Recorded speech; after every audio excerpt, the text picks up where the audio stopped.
This is Real News Media TV, coverage you can trust. Please like, share, subscribe, and hit the notification bell. Select all for daily news updates. Elaine Thompson-Herah defends a 100-meter title with a record run in Tokyo. Elaine Thompson-Herah led a Jamaican 1-2-3 to defend her women's 100-meter Olympic title in Tokyo, Japan on Saturday. She did so with a new Olympic record time of 10.61, the second fastest time by a woman in the 100-meter. Her fellow Jamaicans, Shelly-Ann Fraser-Pryce and Shericka Jackson, came second and third respectively, Fraser-Pryce clocking 10.74 and Jackson 10.76. Taxi operator facing attempted murder charge following incident with another driver. A 42-year-old taxi operator is facing a charge of attempted murder following an altercation with another taxi driver on Caledonia Road in Mandeville, Manchester on Thursday morning.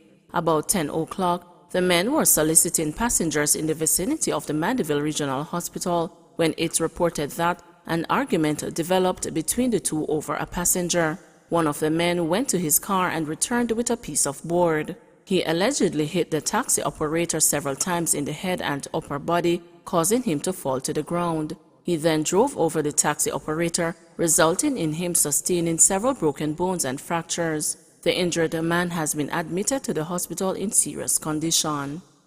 Labor Ministry warns the public to beware of fake news about government grants. The Ministry of Labor and Social Security is dismissing as fake news a social media post suggesting that there is a list of individuals who will receive government grants valued at $150,000 for work done between 2010 and 2021. In a release today, the ministry said that this is an internet scam. Screenshot images with associated website links bearing the ministry's branding and the details surrounding such grants being propagated is also false, the release read.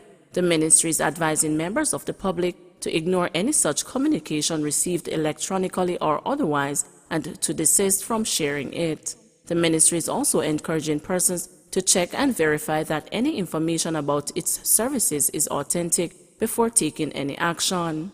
To learn more about eligibility or to apply for any of the grants offered under the Ministry of Labor and Social Security's social programs, contact the Public Relations Unit at 876-967-5484 or send an email to prunit@mlss.gov.jm or visit our website at www.mlss.gov.jm. Delay in transcript leads to release of 2 men. The issue of significant delays in the production of transcripts from criminal trials in the Supreme Court has resulted in 2 men who were convicted for crimes being set free by the Court of Appeal. The court declared that the constitutional rights of the men were breached because of the delay. In one instance, it overturned the conviction and the sentence of one of the men as redress for the breach of these rights. Both decisions were handed down yesterday and could have implications for the administrative aspects of the justice system going forward. In one case, a man who was convicted for sexual assault of an 11-year-old girl had been convicted by a jury in 2013. He filed an appeal that same year, but the matter was not heard until July 2021. In this appeal, among other things, he argued that his rights under Section 16 of the Constitution were breached because he should have been given a copy of the record of the proceedings within a reasonable time, and that his case should have been reviewed by a superior court within a reasonable time. It was further argued that while the transcript of the judge's summation was available, the notes of evidence which contains the evidence that all the witnesses in the trial gave was unavailable. The Court of Appeal agreed and made the declaration that his rights were breached, but it went further. Based on the circumstances of the case, the court ordered that as redress for these breaches, it would quash the conviction and sentence of the man, which means he was to be released from prison immediately. Search on for father accused of raping 11-year-old daughter. Detectives from the Center for Investigation of Sexual Offenses and Child Abuse, CISOCA, are now seeking a Westmoreland man for questioning in relation to the alleged rape of his 11-year-old daughter. The girl was reportedly raped by the accused on 2 occasions in 2018 and 2020 in Westmoreland. Police reported that the child, who was living with her stepmother, was visiting the home of her father in Whitehall, Negril, Westmoreland, when she was raped. A report after the second incident was made to the police. She was subsequently referred to the Savannah Lamar General Public Hospital for medical examination and counseling and assessment at the Victims Support Unit. Businessman suspected of involvement in lottery scamming arrested. The Trelawney police have arrested a businessman suspected to be involved in lottery scamming. The 29-year-old man was taken into custody yesterday after the police raided his house in Jacksontown and reportedly seized an illegal gun and various rounds of ammunition. It's alleged that the cops also found lead sheets with the names and addresses of persons overseas. He is expected to be charged on the weekend. Manchester police monitoring entertainment events. The police say they are closely monitoring entertainment events being hosted in the parish following Prime Minister Andrew Holness's announcement of adjusted curfew hours on Monday. We have adjusted our times. Now we ask that any event that is being promoted ends at 6:30 p.m. to give the patrons and the promoters time to comply with the law. We ask the people to close an hour and a half before the curfew time, head of the Manchester Police Acting Superintendent Lloyd Darby told the news yesterday. We are getting events on weekdays, which was not the norm before COVID. Most events were on the weekend, he added. The new curfew hours on Mondays to Saturdays from 8 p.m. to 5 a.m. and 3 p.m. to 5 a.m. on Sundays and public holidays. Darby is urging the public to adhere to the measures so that the police can focus on crime fighting. We continue to police according to the regulations, the number of persons at the event, and as it relates to open spaces and events being held in enclosed spaces, he said. We just want the citizens to comply with the law.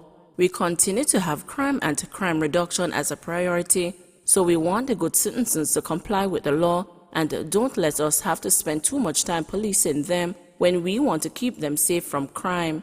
We want the citizens to know that the restrictions which have been put in place are for their own good, he added.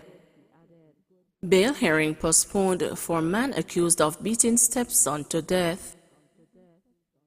The hearing of a bail application for Shaun-Dee Bennett, who is charged with the death of his 4-year-old stepson in Willowdene, St. Catherine, was postponed on Friday in the St. Catherine Parish Court. The hearing was pushed back to September 20 after the court was told that Mr. Bennett is to face an identification parade in another matter.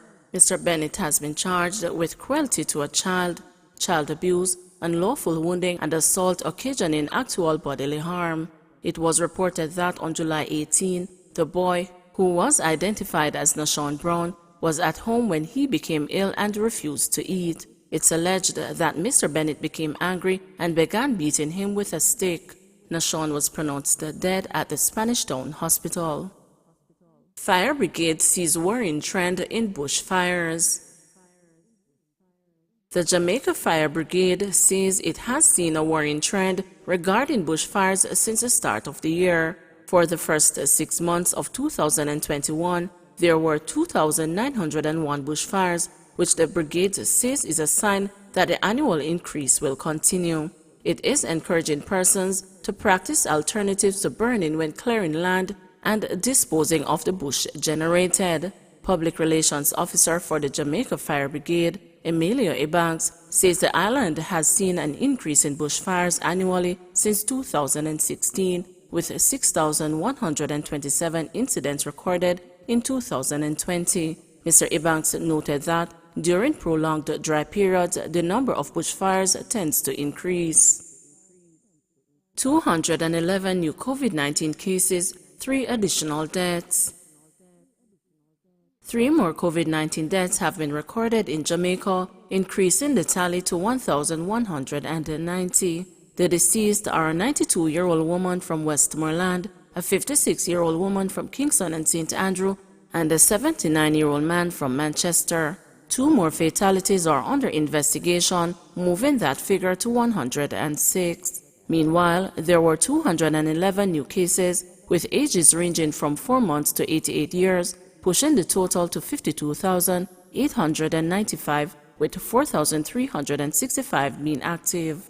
Of the new cases, 120 are women and 91 are men. St. Catherine accounts for the majority of the new infections, with 68 cases being recorded, followed by Kingston and St. Andrew with 49 cases, and then St. James with 21.